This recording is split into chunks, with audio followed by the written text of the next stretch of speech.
Morning বন্ধুরা, তোমরা কেমন আছো? আমি ভালো আছি। আজকে হলো বৃহস্পতিবার, চলে এসে একটা ভিডিও নিয়ে। এখন বাজে ঘড়িতে সকাল 9টা।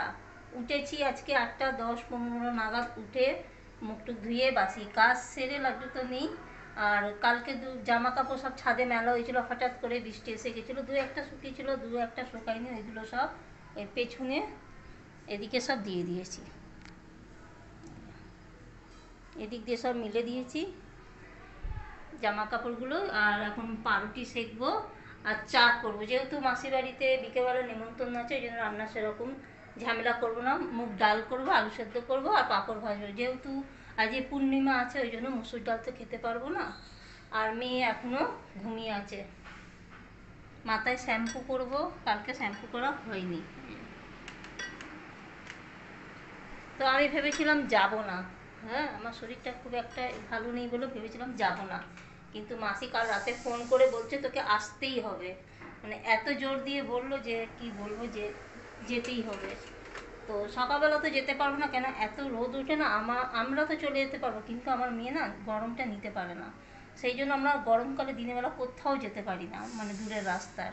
মানে রাস্তায় বেরোলে এমনি তো বমি করে, শরীর খারাপ করে। আর যদি গরমকালে যদি যাই না দিনের বেলা, ওর অবস্থা খুবই খারাপ হয়ে যায়। আর এই বাসনগুলো সব ধোয়া হয়েছিল, কাল রাতে ধুয়ে রেখে দিয়েছিলাম। এগুলো সব গোছাবো, গ্যাস মুছবো, তারপরে পাউরুটি সেবো। তো চলো বন্ধুরা, আমি কাজগুলো করতে থাকি, তোমরা আমার ভিডিওটা দেখতে থাকো। আর আইব্রো করো না, মুখটা কি পরিষ্কার লাগে দেখতে। চলো কাজগুলো করে নিই। গুড আফটারনুন বন্ধুরা। এখন বাজে ঘড়িতে, বাবু কটা বাজে রে? কটা বাজে? 12:30। আমার রান্না হয়ে গেছে, দিদির কাজও হয়ে গেছে। আর মেয়ের চান হলো, তারপরে আমি যাব চান করতে। সেরকম কিছু করিনি। ভাত করেছি, মুগ ডাল করেছি, আলু মাখা করেছি, পাঁপড় ভাজা আর আমের চাটনি। একবেলার মতনই করেছি, ওবেলা তো মাসির বাড়ি নিমন্ত্রণ। তুই কি পরে যাবি? আমি ভালো বুদ্ধি দিলাম, বেনারসি পরে যা। তো চলো, বর চান করতে গেছে, বাবু বাপি চান করতে গেছে, তারপরে তুই যাবি, ঠিক আছে? তারপরে আমি যাব, কেন ওর অনেক দেরি হবে, আজকে শ্যাম্পু করবে। এই নেই নেল পালিশের কালারটা কালকে ভালো করে দেখাতে পারিনি বন্ধুদেরকে। দেখো, আচ্ছা ডিজাইন করলি না তো বাবু? কিরে ওই, আজকে ডিজাইন করে পড়লি না তো?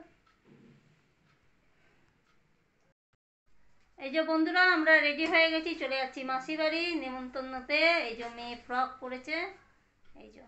আর আমি এই চুড়িদারটা পরেছি, কিন্তু নেল পালিশ কালকে বলেছিলাম সবুজ পরবো, একদম শুকিয়ে গেছে নেল পালিশগুলো, ওই জন্য এই নেল পালিশই পরতে হলো। তো চলো মাসির বাড়িতে ঘুরে আসি। গাড়ি দিয়ে বেরালাম, একটাও রিক্সা নেই, আমাদেরকে হেঁটে হেঁটে যেতে হচ্ছে। আর এই যে বাবা আর মেয়ে যাচ্ছে সামনে, আমি যাচ্ছি পেছনে, একটাও রিক্সা নেই। আর গরমটাও লাগছে না, গরমটাও অনেকটা কম আছে আজকে। তোর গরম লাগছে? আমার একদম গরম লাগছে না, হাওয়া দিচ্ছে, সুন্দর হাওয়া দিচ্ছে কিন্তু। গুড ইভিনিং বন্ধুরা, এখন বাজে ঘড়িতে 6:45। আমরা চলে এসেছি মাসি বাড়িতে। এই যে সবাই বসে আছে, মা, মাসি, বোন। আর এদিকে বর তো ফোনে কথা বলছে। আর ওইদিকে মাঝখানে যে টুলে বসে আছে, ওটা হচ্ছে আমার বোন। আর এদিকে টুলে যে চুড়িদার পরে বসে আছে, ওটা হচ্ছে মাসির জায়ের বৌমা। আর নিচে যে বসে আছে, ওটা হচ্ছে আমার মামি। আর ওইদিকে মাসিদের নারায়ণ পুজো হয়েছে। আর আমার মামি থাকলে না আমাদের কোনো চিন্তা করতে হয় না, আমার মামি একাই 100। আর বোন তো গোপাল নিয়ে এসছে। এই দেখো, এই বেশি কয়েকদিন হয়েছে গোপালটা কিনেছে। আর আমার মেয়ে তো এত খুশি গোপাল পেয়ে, মানে কোলে নিয়ে বসেই আছে। দাও দাও, মায়ের কোলে দাও না দেখি। মা না, আর তুমি দেবে তো? মা নাও দেখি। ও মা,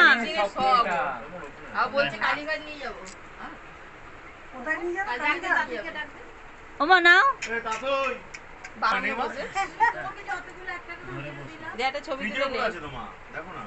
তার ফোন দিয়ে ছবি তোল, এখান দিয়ে তোলে, আমায় পাঠিয়ে দিবি ছবিটা। বোনের গোপালকে সবাই কোলে নিয়ে ছবি তুলেছে। এই হচ্ছে আমার মা, আর এটা হচ্ছে ছোটো মাসির মেয়ে, ও গোপালকে নিয়ে ছবি তুলেছে। আর যেই মাসির বাড়িতে পুজো হয়েছে, যে মাসির বাড়িতে এসেছি, আর মাসি এইটা হচ্ছে সেই মাসি, আর এই হচ্ছে আমার মেজো মাসি। আর মা তো হাঁ করে মেজো মাসির দিকে তাকিয়ে রয়েছে। আর যেই মাসির বাড়িতে এসেছি ওই মাসির ছেলে, মাসির একটাই ছেলে। আমরা বাড়ি চলে এসেছি, এখন বাজে ঘড়িতে 10টা 20। মেয়ের এসে ড্রেস ছাড়া হয়ে গেল, কিন্তু আমার এখনো ড্রেস ছাড়া হয়নি। খুব ক্লান্ত লাগছে বন্ধুরা, তোমাদেরকে কি বলবো। তাহলে আমি চেঞ্জ করে ফ্রেশ হয়ে তারপরে তোমার সাথে কথা বলছি। খাওয়া দাওয়া হয়ে গেছে, এখন বাজে ঘড়িতে 12টা। এখানে বর ফোন দেখছে, এখানে মেয়ে শুয়ে শুয়ে ফোন দেখছে। ওই তোর নাকি খুব ঘুম পাচ্ছিল, হ্যাঁ খুব ক্লান্ত, তা এখন কি হলো? মাসির বাড়ির থেকে আমরা খাবার নিয়ে চলে এসেছিলাম, কেন অত তাড়াতাড়ি খাই না তো, ওই জন্য খাবার নিয়ে চলে এসেছিলাম। পোলাও, আলুর দম আর চাটনি। পোলাওটা ভালোই হয়েছিল, পোলাও আলুর দম চাটনি খুব ভালো হয়েছিল খেতে, না বাবু? পোলাওটা ভালো হয়েছিল না? আর আলুর দমটা খুব একটা ঝাল হয়নি না? তো চলো বন্ধুরা, আমার না এখানে না কি হয়েছে, বাবা কি ফুলেছে, একটা ফোড়া মতন হচ্ছে, ফোড়া, মানে এত যন্ত্রণা যে কি বলবো। তোমরা কি দেখতে পাচ্ছ? দেখো কি করে যে হলো জানি না। তো তাহলে বন্ধুরা, আমার ভিডিও আমি এখানেই শেষ করছি। যদি ভালো লাগে তাহলে লাইক শেয়ার কমেন্ট অতি অবশ্যই সাবস্ক্রাইব করে দিও। তোমরা ভালো থেকো, সুস্থ থেকো। টাটা বন্ধুরা, গুড নাইট।